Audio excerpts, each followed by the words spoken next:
On this morning with me is Braeden McAlister, the rising junior kicker for the Porter Ridge Pirates. And Braeden, we've been out of school now for about a month. What was your initial feelings on school being closed and how that might impact you? So I woke up on, I think it was a Thursday, and we had school was canceled because of the water, and my All dad right, right. told me, yeah, he told me that school might be canceled for a couple more like weeks because of COVID, and I was just surprised because I was keeping up with it on the news Right. in Italy and stuff, but I didn't think it would be over here, but When did it start resonating on the impact that it might have on you as a student athlete and maybe the football season? Probably like 2 weeks after, because I was like, yeah, I really want to get back and work out with my team. Like I miss it. So, Did the coaches reach out to you guys in terms of um, how they wanted you guys to work out? How were they communicating with you all when all the news first came down? yeah, Coach Hertz sent out a bunch of workouts we could do, and we Zoom videos Okay, at night sometimes. So, I mean, we do that at least 3 times a week. So we're still keeping in touch. So it's all that gotcha. matters. So let's just now talk about the fact that you have been out of school now for about a month.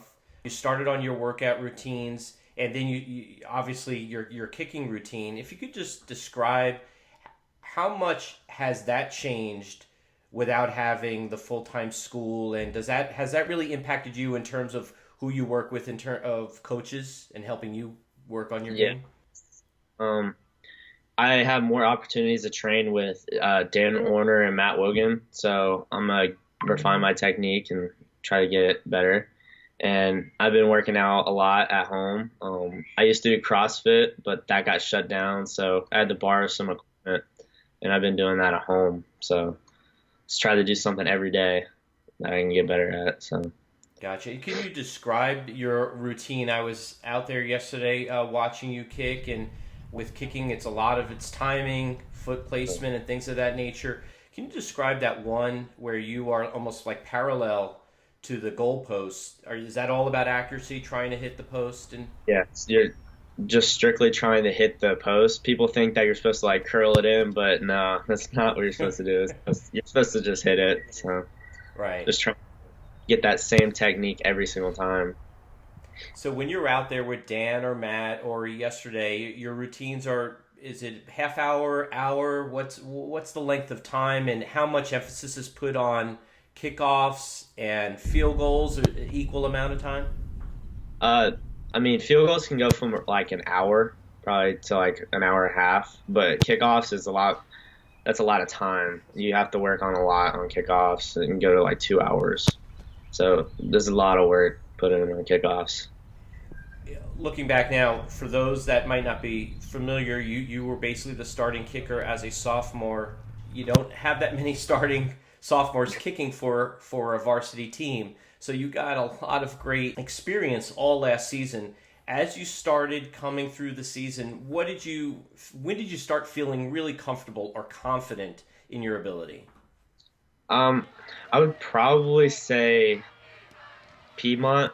It was early. It was Mm-hmm. probably like the second game. Weddington was there was a lot of people there, so I was not used to that, and I was getting my bell rung a couple times on punt. So Coach Hurts helped me with a lot. So credit goes to him. And you progressed through the season. Your team fell steps short of a championship game. You played in a hostile environment up there in Greensboro and Grimsby High School, and I think you belted about a 30 to 35 yarder late in the game, pulling the Pirates within five with a chance to really go ahead toward the end. Describe that environment. You got a lot of hostility directed toward you at one point, and you turned that right around on them with that big field goal toward the end of the game. So when I was warming up, they were cussing me out. They were throwing everything at me, and I just kept ignoring it. So I warmed up real quick, and I went out to midfield, kicked like a 58 yarder, and they shut up for a little bit. And then I broke my wrist right before the game, and I had a bad kickoff and I kicked it out of bounds. And I was like, yeah, I can't. And they started having chants and stuff. I was Yeah. like, I can't have that. And my teammates were like, yo, you're gonna put up with that? So I couldn't do it. So my teammates really helped me out with that. So How much of working with Matt and Dan on that concentration part to try to block out crowd noise and the intimidation factor? How much a part of that is involved in your game of kicking? huge. So we have special ops with Dan Orner. We have that about every month. And so we'll be in our field goal competition and he'll have these big speakers. He'll play crowd noises and like stand right next to a Huh. with the speakers like in our ears. So you have to get used to it. Um, football is not when you're kicking, you have to be a dog. You can't just get out there and just do it. So I'm sure. I'm sure. Now, how difficult has this been since you're more isolated and you don't see teammates or coaches as often? How difficult has it been to motivate yourself day in and day out, not knowing when I mean, hopefully it looks like everybody's coming back, but it's still up in right. the air. So how tough is it to motivate you day in and day out?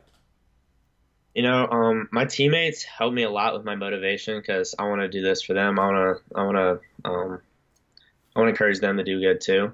So my plan is to get a scholarship. I'm trying to get that, and that's in the future. But I'm working for it, and that's my plan. Whatever it is, I'm just working for it. And obviously, with the shutdown, that has impacted a lot of college camps. I think you were invited to the Appalachia Prep Combine, correct? And that was it. Now, did they cancel that, or did they push that back later? Or There's no word on it yet, so we'll see about that. But I was also invited to college camps too. I'm gonna keep making videos, keep sending them out, and trying to get my name out.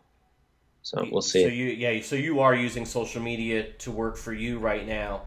They might not be able to respond to me because I'm a sophomore, Yeah. but I know they see it. Okay. I'm as many. It's like that hot girl at school. You just got to keep going after them. So That's a, yeah. going after. I hear you. I hear you. What are you doing to entertain yourself when you're not worried about school or you're kicking? How are you? You got a lot of downtime now, so what are you doing to entertain yourself? I picked up painting, and I'm doing a lot of ab workouts and just trying to do something with my time. So like every night, me and my parents will play cornhole. We got to do something. Yeah, So you can't get out of the house. You find something to do quick. I'm not absolutely. I'm not much of a technology person, so like I get bored of that pretty easily. So I try to do something other than that. Gotcha. And what are your feelings? I know this is a long shot right now, but how confident are you that you guys are going to be out as a team? Come June, July.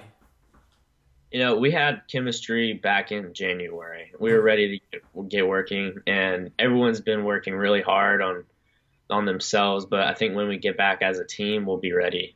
So All right. everyone's Well, Braden, I really appreciate all your time this morning.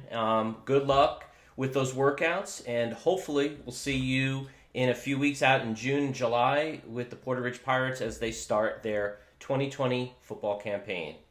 Thank Appreciate you. it, Braden. Thank you.